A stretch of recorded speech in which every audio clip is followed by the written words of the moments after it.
Hello friends, welcome back. This is Sachin Pandey and I welcome you all once again in my YouTube channel. Today I am back with another new chapter, a very important poem by Pablo Neruda, Keeping Quiet. This is poem number 3rd of CBSE class 12th, and today we will unravel line by line explanation, theme, masses and important questions, stanza based questions from this poem. So without wasting much of time, let's begin. Keeping Quiet by Pablo Neruda. Through this poem, the poet has tried to convey a message of peace, harmony, universal brotherhood. This is a poem that promotes peace. The poet dreams to build, the poet visualizes a utopian society. Now the question comes, what is a utopian society? Utopian society is such a society where there is peace, harmony, brotherhood, people live in a harmonious manner. So, through this poem, the poet is calling the whole world under one umbrella. The poet wants the whole world to stand united. The poet wants the whole world to get united. So, this poem is all about the exigency, very important things I have written on the blackboard. Later on, you can take a snapshot or you can prepare your own notes. This poem is all about the exigency, necessity, urgent need. This poem is all about the necessity of, exigency of retrospection and self-introspection. They are the key words of this poem and you need to keep these two words in your mind. Retrospection is the process of recalling. Whenever we recall, retrospection, process of recalling, and self-introspection. What does this mean? Self-introspection, it simply means self-analysis or self-examination. Examination of our own thoughts, ideas and actions. My dear students, if you look at this title, Keeping Quiet, the title appears to be quite simple, but it is really complicated. Keeping Quiet. It appears to be quite simple, but it is really very complicated process. So, through this poem, the poet has tried to convey a message of peace, unity, harmony and universal brotherhood, and this poem is all about the exigency, necessity and urgent need of retrospection and self-introspection, which means self-analysis. Now the question arises, why do we need self-introspection? Why do we need retrospection? इसकी जरूरत क्या है? हम क्यों करें? पहले question आता है, what is self-introspection or what do you understand by self-introspection and why do we need it? So your answer should be, self-introspection means self-analysis or self-examination. अगर डिटेल में भी आपको बताना हो तो it means examination of our own thoughts, ideas and action. When we examine our own thoughts, ideas and actions, this is called self-introspection. And it is the need of hour. We require it, we need it. Reason is that if you look at this modern world, if you look at this society, modern world is full of rush, hurry, insecurity. आप जरा इस world को ध्यान से देखिए और सोचिए एक बार, समय कितना बदल गया है, टाइम कितना चेंज हो गया है, लोगों के पास खुद के लिए समय नहीं है. Modern world is full of rush, hurry, insecurity. Life of people has become so much hectic that people even don't have time for themselves. Every day we meet a number of people, we talk to a number of people, and we forget. Every day we are repeating the same kinds of mistakes. हर दिन आप देखिए, हम हजारों लोगों से मिलते हैं, सैकड़ों लोगों से मिलते हैं और भूल जाते हैं। उन्हीं गलतियों को हम हर दिन रिपीट करते जाते हैं। हम रियलाइज नहीं कर पाते, हम खुद के एक्शंस को, डीड्स को एनालाइज नहीं कर पाते। So the poet wants to say that we need to spare a little time, we need to spare some time in the process of retrospection and self introspection. देखिए, self introspection हम तभी कर पाएंगे जब हम रिट्रोस्पेक्शन करेंगे। पहले तो हम अपनी गलतियों को रिकॉल करें। रिकॉल करने के बाद का प्रोसेस है ये सेल्फ इंट्रोस्पेक्शन। पहले हम अपनी गलतियों को, अपनी फॉलीज को, अपनी मिस्टेक्स को एक बार समझें, तो रिकॉल तो करें। उसके बाद हम एनालाइज करेंगे whether it was right or wrong, whether it was justified or not. So poet wants that कि now it is the high time, self introspection is the need of hour. We need to spare a little time in quiet introspection. इसकी एक्सिजेंसी है, आज के समय की जरूरत है। अच्छा, अब क्वेश्चन आता है, what will self introspection help us to achieve? अगर हम खुद को सेल्फ इंट्रोस्पेक्शन में इन्वॉल्व करेंगे तो इससे हमें क्या मिलेगा, हम क्या अचीव कर सकेंगे? तो पहले तो समझ लीजिए that self introspection is the need of hour. We all need to spare a little time. Poet visualizes a utopian society. He is calling the whole world under one umbrella. He is calling the whole world under one ceiling. वो सबको एक छत के नीचे बुला रहा है। हम सब यूनाइट हो जाएं और एक साथ सेल्फ इंट्रोस्पेक्शन करें, एक साथ रिट्रोस्पेक्शन करें। इससे क्या मिलेगा हमें? Self introspection will help us to achieve ultimate peace, happiness, satisfaction. Moreover, it will help us to identify our own follies. Follies means mistakes. It will help us to identify our own mistakes and so that we can rectify them. गलतियों को समझेंगे तभी उनको हम rectify करेंगे। I hope you all have got the answer. Self introspection will help us to achieve ultimate peace, happiness, satisfaction, and it will help us to identify our own follies so that we can rectify them. So, through this poem, मैं इसी line को repeat कर रहा हूं, the poet is calling. ये poet की एक appeal है. This is an appeal of the poet. He is calling, inviting the people of the world, all the people under one umbrella. So theme and masses should be crystal clear. Only then you will be able to supply the answers of value-based question. And these are the keywords. This poem is a masses for peace, unity, harmony, and universal brotherhood. This poem is all about the exigency. Exigency is necessity, urgent need of retrospection, process of recalling and self introspection. क्यों जरूरत है?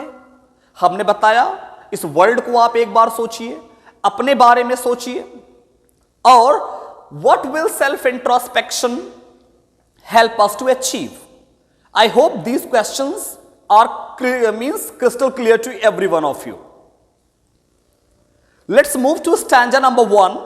It's a couplet. Couplet is a stanza of 2 lines. The first stanza has 2 lines only. So a stanza of 2 lines is called a couplet. Now we will count to 12 and we will all keep still.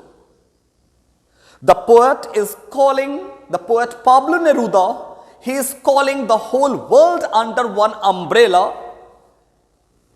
This poem, through this poem, he is trying to convey a message of peace, harmony, unity, and universal brotherhood.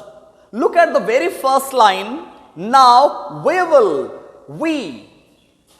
आप देखो बेटा, poet ने पहली line से unity की बात की है, उसने कहीं पर आई वर्ड यूज नहीं किया.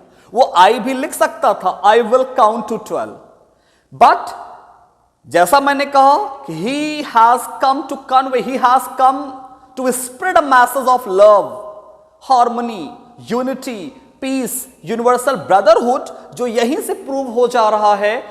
The poet has used we, उसने pronoun we का यूज किया जो सारे लोगों को रेफर कर रहा है. We refers to all the people of the world.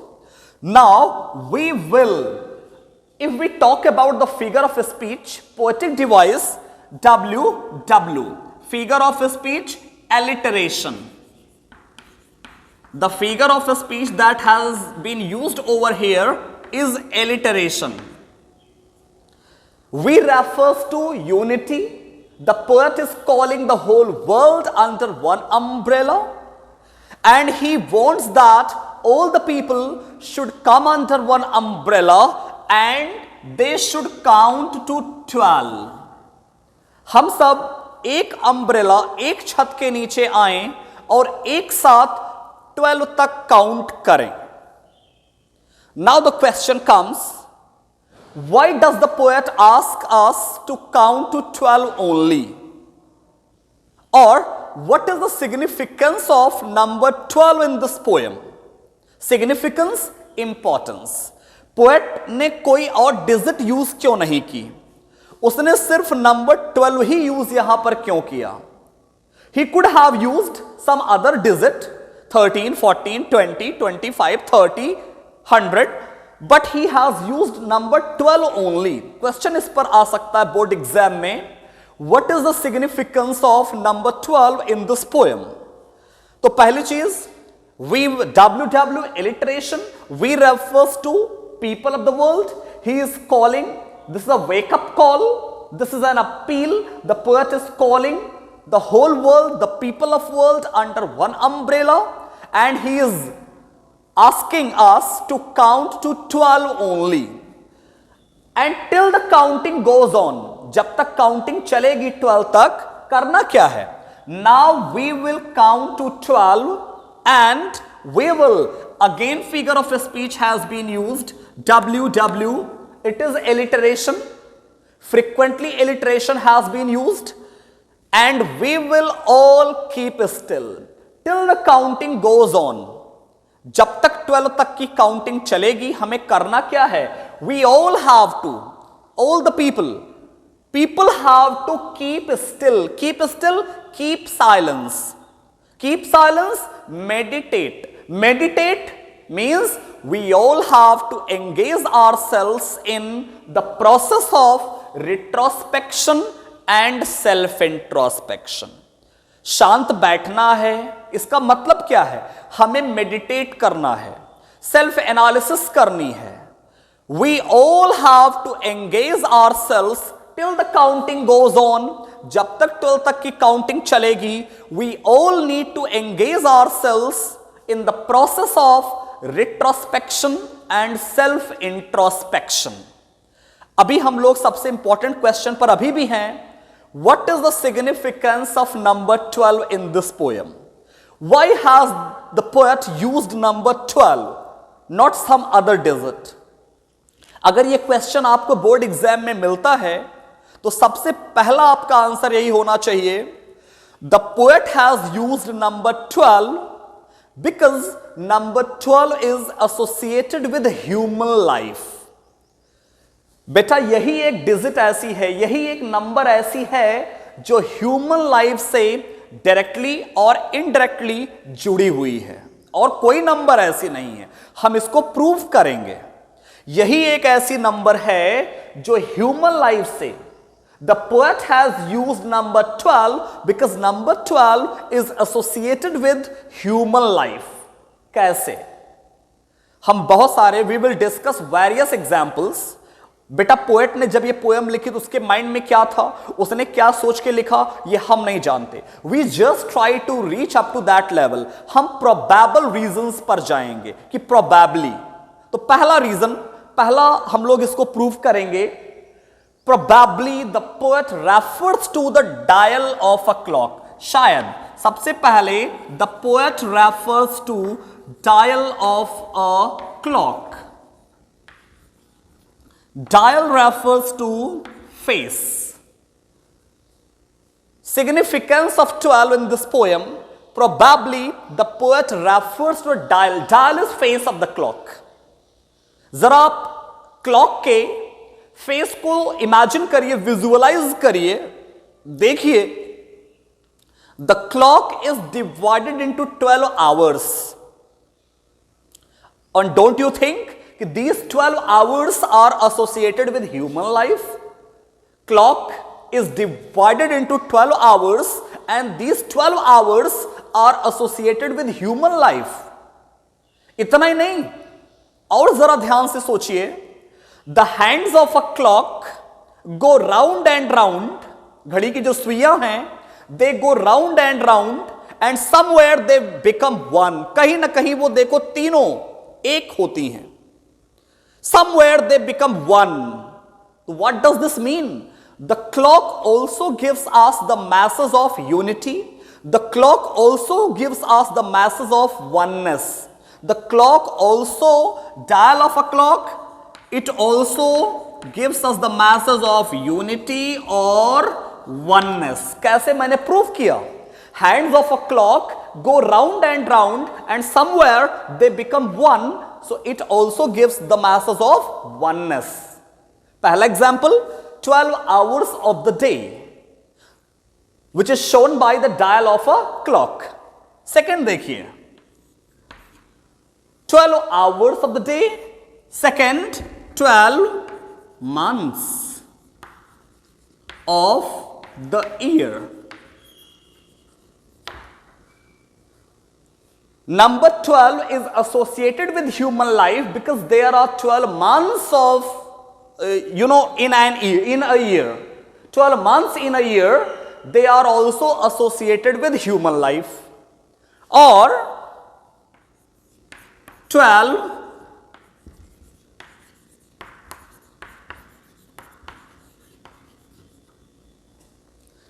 zodiac signs. अगर राशियों की बात करें तो there are 12 zodiac signs also, and these 12 zodiac signs, they are also associated with human life. According to Bible में भी clearly लिखा गया है, there are 12 gates of heaven.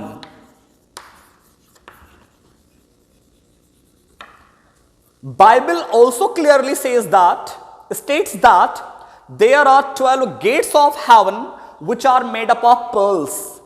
12 gates of heaven which are made up of pearls, which are also associated with human life. The poet has used number 12 because number 12 is associated with human life. How? Probably the poet refers to the 12 hours of the day, which is shown by the dial of a clock, or 12 months of a year, और 12 zodiac signs, राशियां जो होती हैं 12 ही होंगी, और 12 gates of heaven. इतना ही नहीं, how beautifully the poet has used, बहुत कम बच्चे ये नोटिस कर पाते हैं, कितनी ब्यूटिफुली, जरा आप ध्यान से देखिए.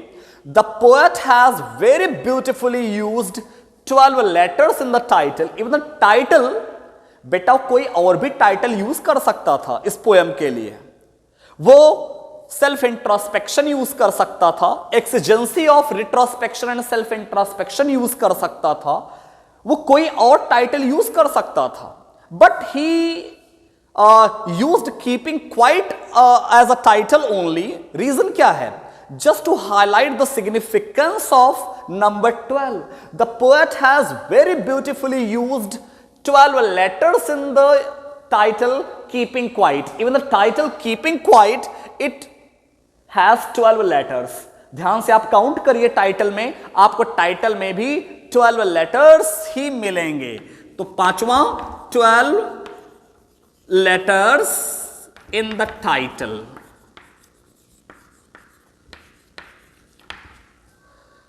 So I hope you have understood the significance of number 12 in this poem. Let's move to stanza number 2, which is a quatrain. Quatrain is a stanza of 4 lines. मैं फिर से वही चीज बता रहा हूं, the process of self introspection appears to be quite simple, but it is really complicated. The poet is calling, inviting the whole world under one umbrella, and he is asking us to engage ourselves in the process of self introspection. Second quatrain, in second stanza, the poet has mentioned certain terms and conditions. Self introspection हमें कैसे करना है, retrospection कैसे करना है, terms और conditions क्या हैं। For once on the face of the earth, look at the figure of speech once again, oh again alliteration has been used. For once on the face of the earth. ये सारे short questions 1 marks के questions board exam में पूछे जाते हैं। What do you mean by on the face of the earth? On the face of the earth refers to countries, continents, our surroundings. Self introspection के time means during self introspection, this process requires complete concentration. और हम इधर उधर ना देखें, हम अपने surroundings की ओर ना देखें। सेल्फ इंट्रोस्पेक्शन के टाइम पर हमें कंप्लीट कंसंट्रेशन शो करना है। It needs complete meditation, complete concentration. During self-introspection, we are not supposed to look on the face of the earth. Face of the earth, our surroundings. जब आप इधर उधर देखेंगे, इधर उधर देख करके सेल्फ इंट्रोस्पेक्शन नहीं हो सकता। ये कंप्लीट मेडिटेशन मांगता है। इससे होगा क्या? During self-introspection, when we look here and there, it creates a distraction of mind. ये कहीं mention नहीं है, it is hidden. It creates distraction of our mind. Our mind gets distracted. Self-introspection, poet self-introspection की बात कर रहा है, distraction की बात नहीं कर रहा है। Mind distract नहीं होना चाहिए। For once on the face of the earth, let us not speak in any language. देखने को मना कर दिया पहली लाइन में, बिकॉज हम इधर उधर देखेंगे, इधर उधर देखने से क्या होता है? डिस्ट्रैक्शन होता है। सेकेंड लाइन में देखिए बोलने को भी मना कर रहा है। Late us not speak in any language. Any, look at this word. बेटा एनी तब आता जब मैनी हो, एनी की बात तभी होगी जब मैनी होगा। भाई एनी चूज करने की बात कब आएगी? जब आपके पास मैनी ऑप्शंस होंगे ना। Late us not speak in any language. जरा ध्यान से इस लाइन को देखिए। हमें किसी भी लैंग्वेज में बोलना भी नहीं है। किसी भी लैंग्वेज का मतलब यानी हमारे पास बहुत सी लैंग्वेजेस हैं। इसका मतलब क्या है? Poet knows that the world is divided on the basis of language, culture, religion. जब हम आपस में ही डिवाइड हैं तो यूनिटी कैसे हो सकती है? The poet knows it very well that the world is divided on the basis of language, culture, religion, caste. बहुत सारी डाइवर्सिटीज हैं इस वर्ल्ड में। पोएट यहां पर डाइवर्सिटी लेकर नहीं आया है। पोएट यहां पर डाइवर्सिटी की बात नहीं करने आया है। The poet promotes unity. He is here to promote, he has come to promote unity. Poet wants that people should not communicate in any language. क्यों? Because it creates misunderstanding. जब हम अलग अलग लैंग्वेज में, क्योंकि लोग डिवाइडेड हैं, various cultures हैं, वेरियस लैंग्वेजेस हैं, कस्टम्स हैं, रिलीजन्स हैं, लोग डिवाइडेड हैं, वर्ल्ड डिवाइडेड है। यहां पर डिवीजन की बात नहीं हो रही है। When people start speaking in different languages, it creates misunderstanding. Poet यहां पर मिसअंडरस्टैंडिंग की बात नहीं कर रहा, म्यूचुअल अंडरस्टैंडिंग की बात कर रहा है। He wants mutual understanding, he doesn't want misunderstanding. पहली लाइन में पोएट वॉन्ट्स दैट कि people should not look on the face of the earth, surroundings, countries or continents because it creates distraction of mind. We should not speak in any language because it creates misunderstanding. Any refers to diversities of the world. Question आता है, what do you mean by any? तो यहां बताओगे, any refers to, any language refers to diversity in this world. The poet knows it very well that the world is divided on the basis of language, culture, religion, caste. He wants mutual understanding, he does not want misunderstanding. Let us stop for 1 second. अरे भैया 1 second के लिए रुक जाओ। वो देख रहा है लोग भाग रहे हैं, लोग इतने बिजी हैं इस वर्ल्ड में। आप देखो, पीपल हैव नो टाइम। सबके अपने वेरियस ड्रीम्स हैं, वेरियस एम्बिशंस हैं, एस्पिरेशंस हैं। We all have various dreams, desires, aspirations, and we are running from everywhere to everywhere to accomplish them. Everybody wants to accomplish, हर आदमी लगा हुआ है। So poet wants that people should stop for 1 second. Look at this, what do you mean by 1 second? तो भैया 1 second रुक जाओ यार। 1 second refers to the tiniest part of time calculation. थोड़ी देर रुक जाओ, एक बार रुक करके सोचो, सेल्फ एनालिसिस कर लो एक बार, शायद तुमको अपनी गलती का एहसास हो जाए। 1 सेकेंड, 1 मार्क का क्वेश्चन आता है, what do you mean by 1 second? 1 second refers to the tiniest part of time calculation or the smallest part of time calculation, and not move our arms so much. Last line is very important. इधर उधर देखने को मना किया because it creates distraction of mind. बोलने को मना किया because it creates misunderstanding. Communication gap हो सकता है। वो हमसे चाहता है we should spare, people should spare a little time, tiniest part of time calculation 1 second, और let us not move our arms so much. अब हिलने को भी। कितने ब्यूटीफुली फिगर ऑफ स्पीच यहां पर देखो पोएट ने यूज किया, पन। Let's move to stanza number 3rd. In stanza number 3rd, the poet has tried to explain what will self-introspection help us to achieve. इसका आंसर मैंने आपको पहले भी कर दिया है, that self-introspection will help us to achieve peace, happiness, satisfaction, peace of mind. It will help us to identify our own mistakes so that we can rectify them. इसी को पोएट ने किस तरीके से, इसी बात को देखिए कैसे कहा है। It would be an exotic moment. It, what does it refer to? What do you mean by it?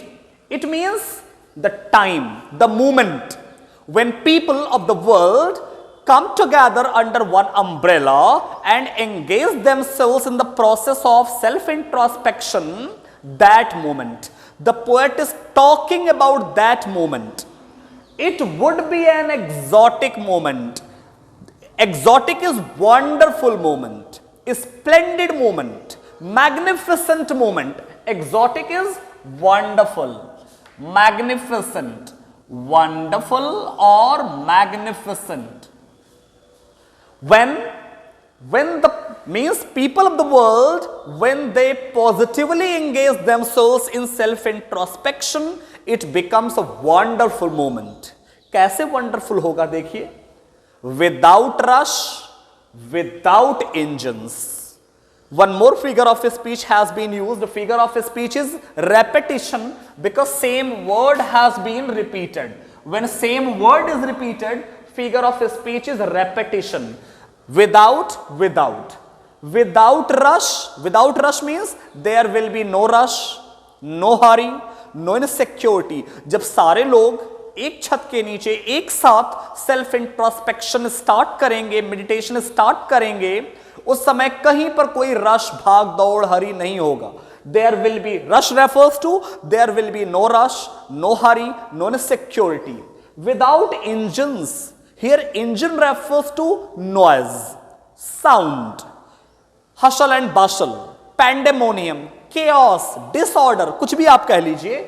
There will be no rush, no hurry, no insecurity, no noise, no chaos, no disorder. Means all kinds of machines, vehicles, गाड़ियां भी, machines भी, industrial activities, they all would be suspended. सब रुक जाएंगे. ऐसा लगेगा जैसे पल, जैसे दुनिया ठहर जाएगी कुछ पलों के लिए. हर चीज रुक सा जाएगा, ठहर सा जाएगा, कहीं पर कोई शोर शराबा नहीं होगा. We would all be together. बार बार we refers to unity, people of the world. We would, WW, once again alliteration. We would all be together. हम सब एक साथ होंगे. हम सब, all the people of the world will come together. All the people will stand together under one umbrella, under one ceiling. We would all be together. कहां पर होंगे? In a sudden strangeness. Look at this word.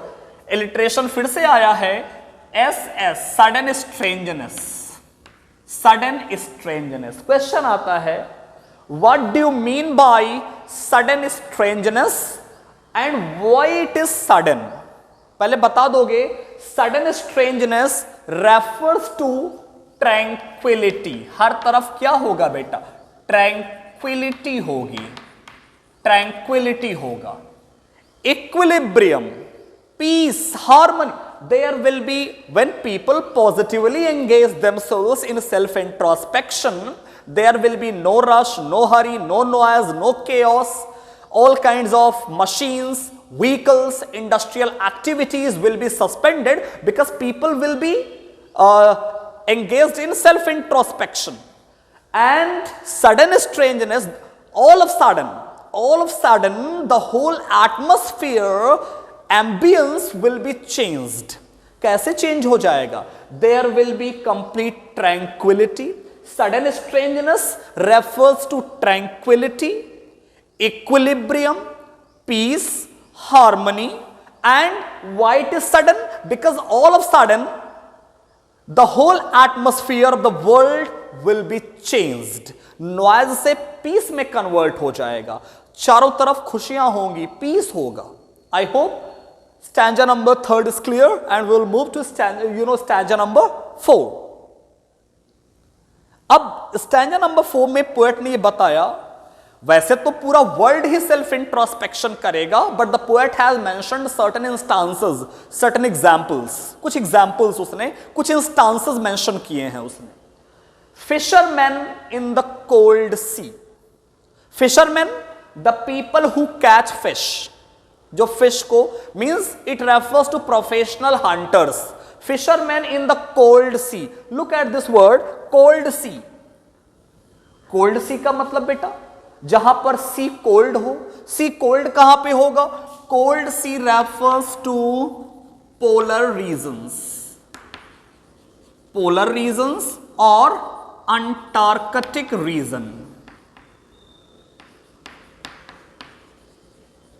Polar regions और Antarctic region, जहां पर sea cold होगा.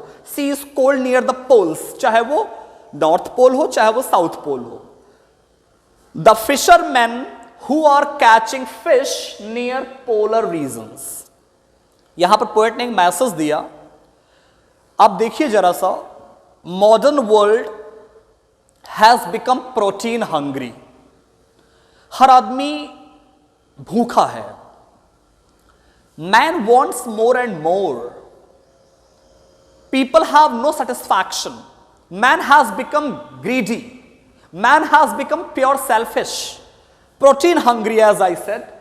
आजकल देखिए over fishing, over extraction of minerals, over extraction of oil, हर चीज ओवर हो गया, कॉमन हो गया है ये. और किसी चीज की अति जो होती है बेटा बड़ी खराब होती है. जब हम किसी चीज को ओवर करते हैं, एक्सट्रीम पर जाते हैं, तो कहीं ना कहीं इकोलॉजिकल बैलेंस गेट्स डिस्टर्ब्ड। हमारा जो इकोलॉजिकल बैलेंस है वो बिगड़ जाता है, वो डिस्टर्ब हो जाता है। कुछ यही पोएट ने यहां पर कुछ वही कहना चाहा कि people have become protein hungry, people have become pure selfish, they only care for themselves. But लोग ये नहीं समझते कि they are digging their own grave by disturbing the ecological balance. We are digging our own grave. We are walking on the path of self destruction. So the people, fishermen, the people who are catching fish near Antarctic region, near polar regions, क्या करेंगे ये? Overfishing. Because of overfishing, they are disturbing ecological balance. तो वो fishermen भी they will stop catching fish, they would not harm whales. whale मतलब a kind of fish, वो भी whale को नुकसान नहीं पहुंचाएंगे, वे भी self introspection करेंगे. They would stop catching fish, they would stop disturbing the ecological balance, they would understand the need of importance of ecological balance, and they would not damage the environment. Fishermen would not cause any harm to whales, means they would understand the importance of ecological balance. यहां पर दूसरा sense भी है बेटा. Fisherman also refers to the greedy and selfish people of society. हमारे समाज में भी ऐसे लोग होते हैं, greedy, callous, selfish, cruel. Fishermen refer to callous, selfish, greedy people of, cruel people of our society. And whale represent poor and oppressed class people. हमारे जो समाज के गरीब, दबे, कुचले हुए लोग हैं, suppressed, oppressed class of people, poor people. Society में देखिए हमेशा से गरीब ही एक्सप्लॉइट किया जाता है. पावरफुल लोग, अमीर लोग गरीबों को एक्सप्लॉइट करते हैं. पोएट ने यहां पर यह भी मैसेज कन्वे किया कि the rich powerful people, selfish people, these powerful people will not exploit poor and oppressed class people. There will be harmony, balance in society as well. And the man gathering salt, salt gatherer. Man gathering salt means salt gatherer or salt manufacturer. The people who are manufacturing salt, the people who are manufacturing salt, वो क्या करेंगे? The people, होता क्या है बेटा? These poor people, they are engaged in various activities just for their, just to get something, just to get some food to fill into their bellies. They are working hard day in day out, और ये अपनी care नहीं कर पाते. So these salt gatherer refers to manual laborers, poor people who are striving hard to earn something. Man gathering salt would look at, ये लोग लगातार, the people, the manual laborers who are manufacturing salt, they don't have care for themselves. By continuous manufacturing of salt, they get rashes, injuries in their hands, but without caring for themselves, they are working hard. यहां पर भी poet ने कहा कि the people who are manufacturing salt, they are walking on the path of self destruction. अपना नुकसान. मैंने पहले भी कहा कि we never realize our actions, we never realize our activities, that we are digging our own grave. Now people will understand, those manual laborers, they will understand their mistake, and in this way they would stop manufacturing salt. They would get some time for the treatment of their hands, would look at his hurt hands. H. Look at this figure of speech again, alliteration. Figure of speech is alliteration. These salt gatherers, manual laborers, they will get some time to take care of their injured hands. They will get some time for the treatment of their injured hands.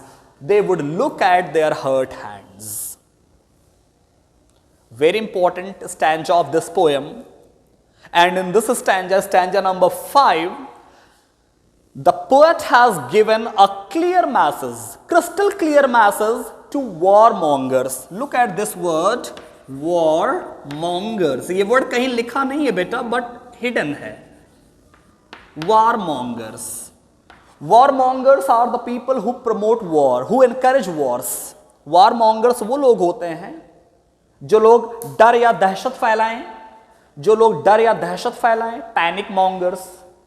जो लोग कुछ लोग gossip mongers होते हैं। So, warmongers, here in this poem, the poet has given a crystal clear message to warmongers, the people who promote wars, who encourage wars. Look at the first line, those who prepare green wars. Look at this word, those. Here, those word refers to warmongers, वो लोग जो wars को promote करते हैं। Those who prepare is promote, encourage green wars. What do you understand by green war? Green war is war against nature, war against environment.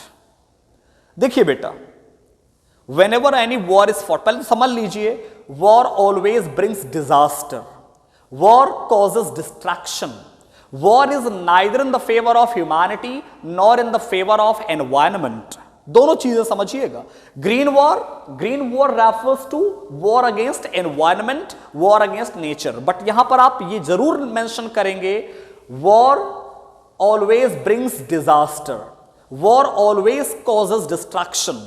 It is neither in the favour of humanity nor in the favour of environment. So, those who prepare green wars, the poet is giving a message. He is trying to convey a message to those people who are in the favor of wars, who favor wars.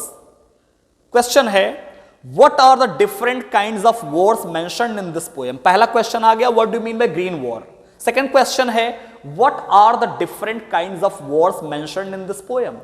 There are two kinds of wars mentioned in this poem. The poet Pablo Neruda has mentioned two kinds of wars.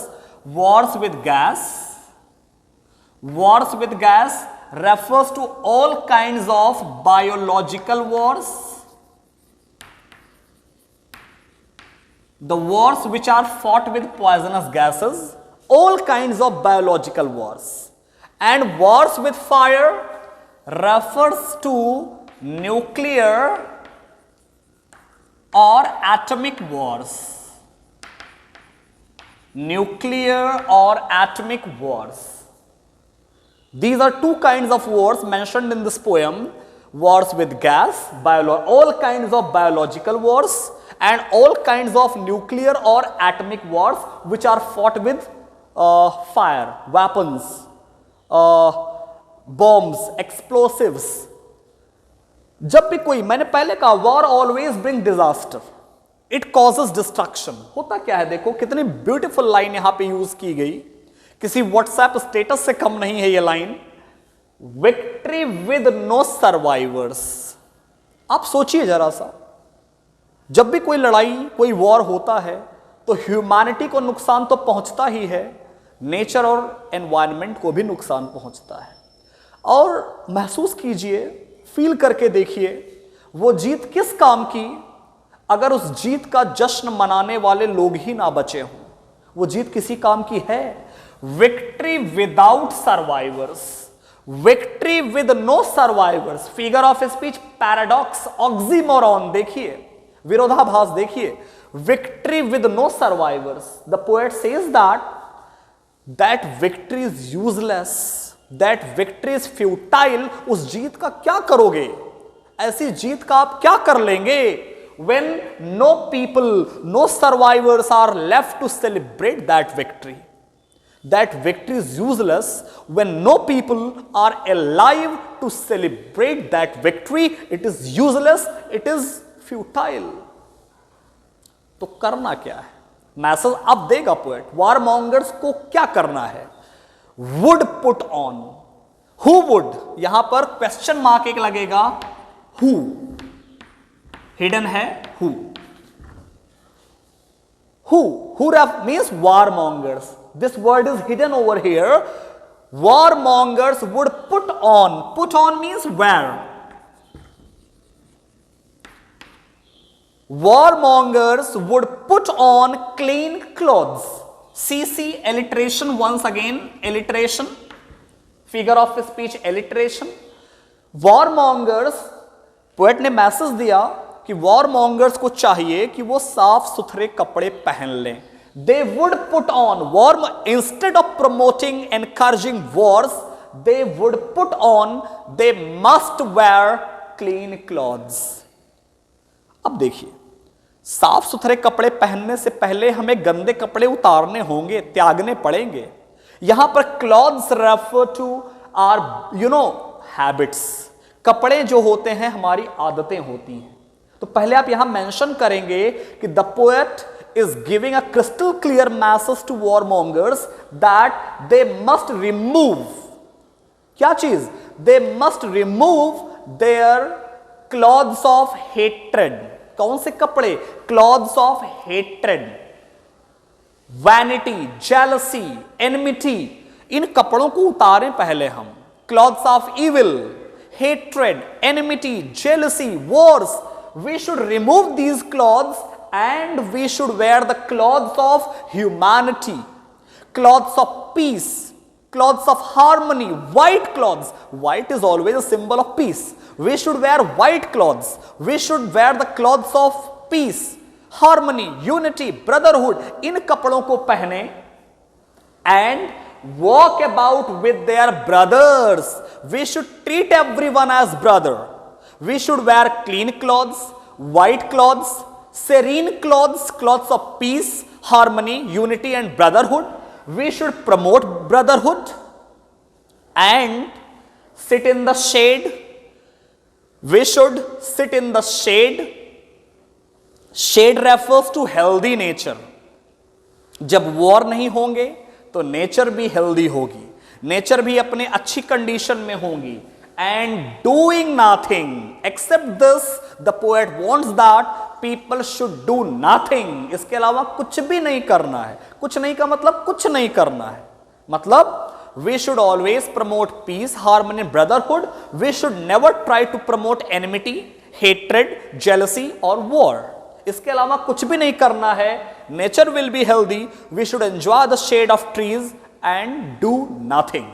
I hope stanza number 5 is clear.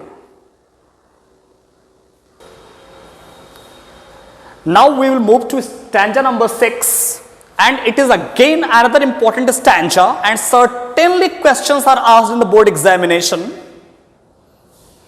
अभी तक poet ने बहुत सारी चीजें हमको बताई. Self introspection के time में हमें क्या करना है, क्या नहीं करना है, कैसे खुद को हमें उस एटमॉस्फेयर में खुद को मोल्ड करना है, बहुत सारी चीजें बताई. बट यहां तक आते आते पोएट को लगा कि कहीं लोग उसकी बात को मिस इंटरप्रेट तो नहीं कर रहे हैं, कहीं लोग पोएट को ही मिसअंडरस्टैंड तो नहीं कर रहे. सो पोएट उस चीज को फिर से क्लियर करना चाहता है कि लोग उसको गलत ना समझें, लोग पोएट को ही मिसअंडरस्टैंड ना करें. पोएट फिर से उसी चीज को क्लियर करने जा रहा है. What I want, who is I? I refers to the poet. I is poet. What I want, I is poet. Question आता है, who is I? I is the poet. I refers to the poet. फिर question इसी में change हो जाता है. What does I want? I चाहता क्या है? I कौन है? Poet. What does I want means what does the poet want? Poet चाहता क्या है? इतनी देर से पोएट चाह क्या रहा है? क्वेश्चन ध्यान सुनिएगा बेटा. What does the poet want? The poet wants positive introspection. The poet wants positive retrospection and positive self introspection. So यहां पर what I want को आप रिप्लेस कर सकते हैं सेल्फ इंट्रोस्पेक्शन से. पॉजिटिव इंट्रोस्पेक्शन से आप रिप्लेस कर सकते हैं. मींस अगर हम व्हाट आई वांट को रिप्लेस कर दें तो क्या सेंटेंस बनेगा? Self introspection should not be confused with total inactivity. The poet is making it crystal clear that his masses of self-introspection should not be confused with total inactivity. आपको इधर उधर देखना नहीं है, बोलना नहीं है, हिलना डुलना नहीं है। इसका मतलब यह नहीं है कि टोटली इनएक्टिव हो जाना है आपको। सेल्फ इंट्रोस्पेक्शन को आप टोटल इनएक्टिविटी बिल्कुल मत समझिए। The poet is not advocating, the poet is not supporting total inactivity. Total inactivity, total inactivity means inertia. It means inertia. Total inactivity means death. Total inactivity means absolute sluggishness, laziness, lethargy. आपको lethargic नहीं बन जाना है, sluggish नहीं बन जाना है। Because जब हम सेल्फ इंट्रोस्पेक्शन करते हैं, during self introspection our mind, our heart, our soul works. हम मेडिटेट करते हैं, हमारा माइंड और सोल वर्क करता है। उसका मतलब डेथ बिल्कुल नहीं है, लेथार्जी या स्लगिशनेस बिल्कुल नहीं है। तो आप सेल्फ इंट्रोस्पेक्शन को टोटल इनएक्टिविटी बिल्कुल मत समझिए। It is different. The poet is not advocating or supporting absolute sluggishness. How beautifully the poet has defined life. The poet has given a beautiful definition of life. एक ही line में देखिए, question भी है, answer भी है। Life is what? It is about. Life is what? Life क्या है? जिंदगी क्या है? जो इसके बारे में है। क्वेश्चन आता है, इसका क्या मतलब है? The poet has given a wonderful and beautiful definition of life. The poet wants to say that life is all about action, activity. Without action, there is no life. Life is what? Life is all about action. Life is all about, ऐसे जिंदगी का मतलब पड़े रहना नहीं है। It is all about action. It is all about activity. Without action, there will be no life. अब question आता है, how to live life? Life should always be lived with positive attitude. Life should always be made meaningful. Life should not be long, it should be great. जिंदगी लंबी नहीं होनी चाहिए, जिंदगी बड़ी होनी चाहिए। लाइफ को पॉजिटिव एटीट्यूड के साथ जीना है, जीना चाहिए। और life should not be long, it should be great. I want no truck with death. I, who is I? I refers to the poet. No truck, no relation, no association, no relation. मौत से ताल्लुक मत रखिए। I want, excuse me, I want no truck with death. The poet doesn't want to have any association with death, because the poet wants to tell everyone death is the ultimate destination. Death is the ultimate truth. Death is the final destination. Everybody has to die. We all must accept it. We should not have any association. मौत से डरिए मत, मौत का डर भी, मौत से ताल्लुक भी मत रखिए। I want no truck with death, पहली चीज। We should accept it as an ultimate destination. And if we were not so, WW, figure of speech, once again alliteration. And if we were not so single-minded, so again alliteration. Poet wants us to avoid single-mindedness. आज देखिए, हर आदमी जीने के लिए single minded है कि बस जीना है। Nobody tries to focus on ways of living. Everybody wants to live, but how to live? इसका ऊपर मैंने बताया, life should be lived with positive attitude. It should be made meaningful. But यहां पर हर आदमी सिंगल माइंडेड है, जीना है, सिर्फ जीना है, जिए जा रहे हैं, कर कुछ नहीं रहे। The poet wants us to avoid this habit. कौन सी habit? Habit of being single-minded towards living only. He wants that people should try to focus on ways of living. If we were not so single-minded about keeping our lives moving, हर आदमी जीना चाहता है, life चलती रहे बस, कैसे? ये कोई नहीं फोकस करता. Keeping our life moving and for once could do nothing. Except this, people do not do anything. People don't do anything. They only want to live, कि बस जीना है. People never try to focus on ways of living. If we spare a little time in self introspection, तो शायद, देखिए perhaps, poet imagine कर रहा है, शायद, perhaps a huge silence. What is huge silence? The huge silence refers to tranquillity, equilibrium, which is the product of self introspection. वो जो huge silence है, we will achieve that huge silence when we positively engage ourselves in self introspection. That huge silence will be the product of self introspection. Perhaps, शायद जो वो tranquility होगी, वो जो equilibrium होगा, perhaps that huge silence might interrupt this sadness. Interrupt is remove. शायद वो जो साइलेंस हम अचीव करेंगे, जो इक्विलिब्रियम हमें मिलेगा, सेरेनिटी हमें मिलेगी, उससे हमारी सारी सैडनेस दूर हो जाएगी. It will remove all our sadness. Question आता है कि what is the sadness that the poet refers in this poem? Human beings की सैडनेस क्या है? पोएट ने इस पोएम में किस सैडनेस की बात की है?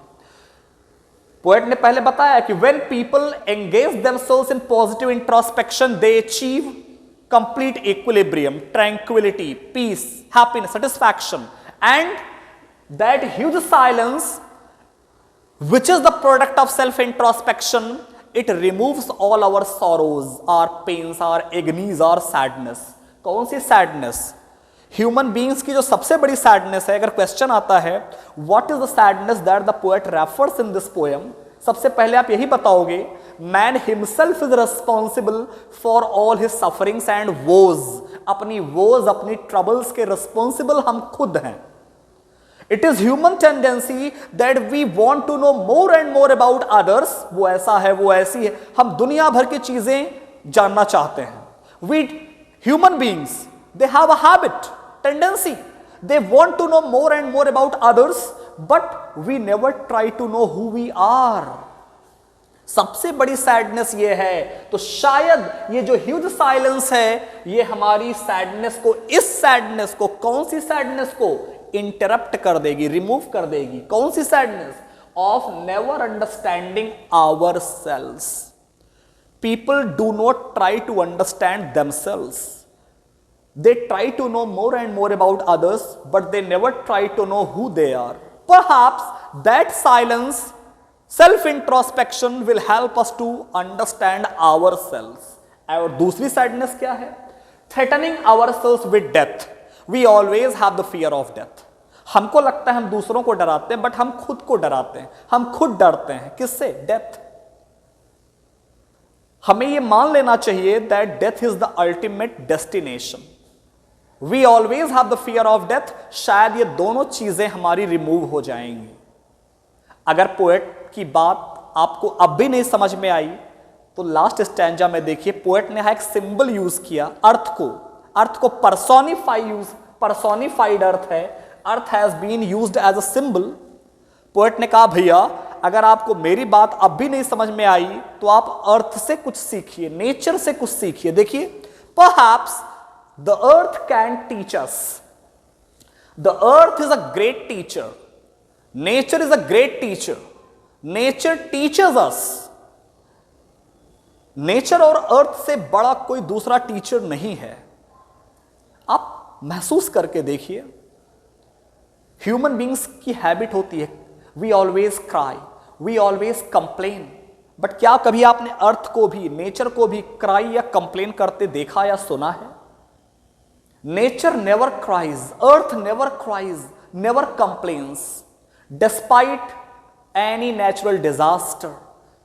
चाहे वो फ्लड हो, स्टॉर्म हो, अर्थक्वेक हो, the earth never cries, never complains. It again starts its rejuvenation process. Earth खुद को फिर से रिजुविनेट करती है, होपफुल होती, ऑप्टिमिस्टिक होती है. Earth is a great teacher. आप देखिए, when everything seems dead, nature का हर एक ऑब्जेक्ट देखिए, it appears dead, motionless, inactive, inertia में होता है। But when time comes, when need comes, it becomes alive. Each and every object of nature appears to be in inertia, appears to be dead. But when time comes, when need comes, it becomes alive. आप एक seed को देखिए, imagine करिए एक seed, it is dry and dead. आप उसको table पर रख दीजिए, वो ऐसे पड़ा रहेगा, सूख जाएगा, कीड़े खा जाएंगे। But as soon as that seed comes in the contact of soil, moisture, air, उसको एक ही अपॉर्चुनिटी मिली और उसने उस अपॉर्चुनिटी को ग्रैब कर लिया। बट ह्यूमंस को लाइफ में कितनी अपॉर्चुनिटीज मिलती हैं, मैनी मोर अपॉर्चुनिटीज मिलती हैं, बट हम उनको ग्रैब नहीं कर पाते। आप नेचर देखिए कितनी होपफुल है। बहुत इंपॉर्टेंट मैं लाइन में बोलने जा रहा हूं, ध्यान सुनिएगा कि nature continues, earth continues it's rejuvenation process. The earth is continuously, consistently, selflessly progressive and productive. Earth is continuously, selflessly progressive and productive. So men should, people should take a lesson. अर्थ कितनी selfless है, आप देखिए हम कितने selfish हैं, human beings कितने selfish हैं। हम अर्थ से कुछ नहीं सीख पाते।